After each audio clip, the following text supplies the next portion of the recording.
nagsisik lagi ng help kay God talaga. Kasi para laging may guidance sa lahat na magiging actions ko for whole day.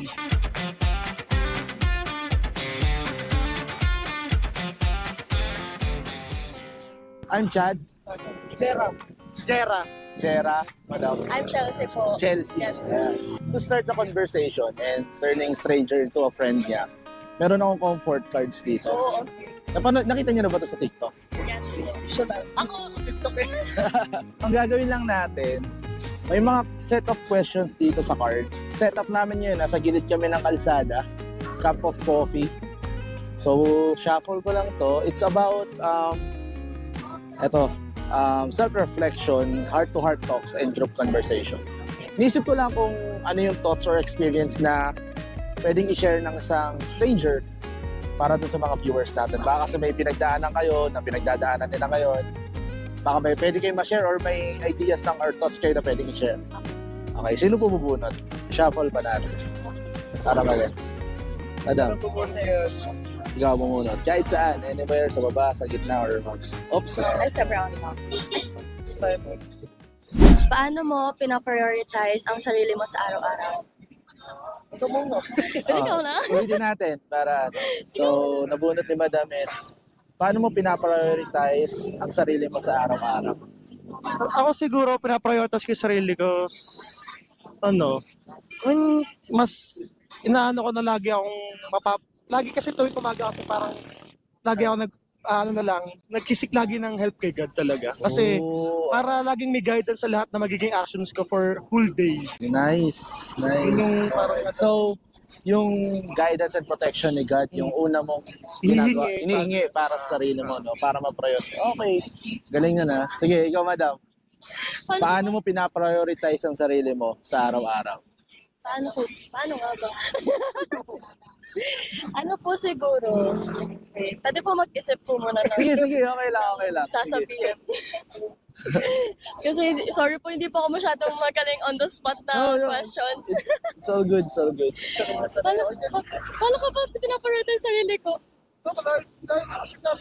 sa galaan eh. Hindi Ano naman. ginagawa pagkagising mo para para masabi mong priority mo yung sarili mo? Oo. Kasi, syempre, madalas kasi sa everyday life natin, sobrang dami nating iniisip. Minsan, kaya nga 'di ba sinasabi nila, alagaan mo yung sarili mo, ganyan, 'di ba? Kasi sobrang daming pressure, ang daming stress, 'di ba? So, yung question, kumbaga padaliin natin, paano mo pinapalagaan yung sarili mo or paano mo pinapriority yung sarili mo? Bakit ganun? Pag about sarili ko, hindi ko na alam. Ayun naman. Pero, Oo nga, no? Bakit? Ngayon, natanong mo yung sarili mo, bakit hindi mo napapriority yung sarili mo? siguro, ang masasagot ko po is, pinapahalagahan ko po yung sarili ko in a way na kapag, hindi ko gagayin yung exact na sagot mo, pero in a way na pagkagising ko, bibilangin ko lahat ng blessings na meron ako. Like, blessings na nagising ako, blessings na may nahihigaan ako, blessings na may nakakain ako 3 times a day. Ayun po. Then blessings na nakakapasok ako sa school. Wow. Ayun. So, yun yung way mo na pagpa-priority. Yes po. So, may message kasi sa likod yan.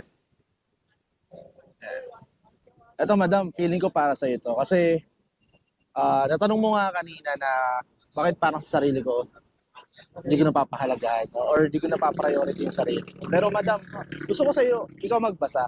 Okay. So, para lang din kasi nakatanong mo yung sarili mo eh. Diba? Parang, bakit nga ba hindi ko napapriority yung sarili ko? Pero ito Madam, basahin ko na lang. Palapit na lang ng mic para malinaw. Self-care is not selfish. You need to take care of yourself para mas maging present ka sa ibang bagay. Anong na-take mo, Madam, doon sa message ng card? Mas na-realize ko po na mas kailangan ko pong alagaan mas kilalanin pa yung sarili ko. And mas kailangan kong i-prioritize yung sarili ko bago yung ibang tao. Kasi ako, to be honest, nag-open ako. Okay lang. Ito yung goal nung Kasi to be honest po, ako kasi, siguro masasabi ko na super selfless ko. Okay. Ayun po yung masasabi ko. in a way na paano naging selfless? Parang mas, ay naano ko yung kalagayan po ng ibang tao kesa sa kalagayan ko. So, ayun po. Best friend nga tayo. Sir, ikaw ganun din? Ganun din ako. Ganun ka rin? Pagka minsan mas inuuna ko yung ikasasaya ng iba kasi sa ikasasaya. Mas kunyari pagka may problema sila, mas gusto kong lagi ako nandoon para lagi ko silang kahit na makinig lang ako sa mga runs nila, sa mga tama, nila. tama. Gusto ko na nandoon ako. Anytime anywhere na one chat lang nila nandoon na ako. Pero hindi ako yung tao na mas inuuna ko sa sarili. Kunyari kahit busy ako, basta yung kaibigan ko nag-chat sa akin or family ko kailangan ako, unahin ko sila kasi sa sarili ko. Kahit na minsan worst na yung nangyayari sa buhay ko, pero mas unahin ko sila.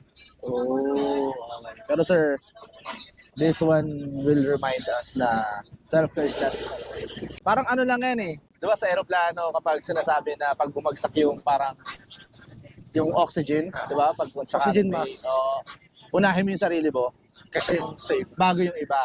Kasi in a way na tama naman na mas makakatulong tayo sa iba if tayo sarili natin na safe muna tayo bago tayo tumulong sa iba. Kumbaga, buo muna tayo bago natin buuin yung iba. Kasi minsan yung nakakalimutan na natin. Sobrang Diba? pag-ano rin natin sobrang sigurong pagmamahal at sa mga kaibigan din natin. Hindi naman din masama yun. Hindi Pero kailangan lang natin i-remind din yung sarili natin talaga na we need to priority din yung sarili natin. Pero sobrang thank you sir, no? Maraming salamat dahil pinaunlakan nyo ako na umupo sa inyo at makipagkwentuhan. Yun. Maraming salamat madam. Thank you so much po. Sir, sobrang thank you ha. Thank you po. Thank you po. Maraming salamat po. Thank you so much po, sir.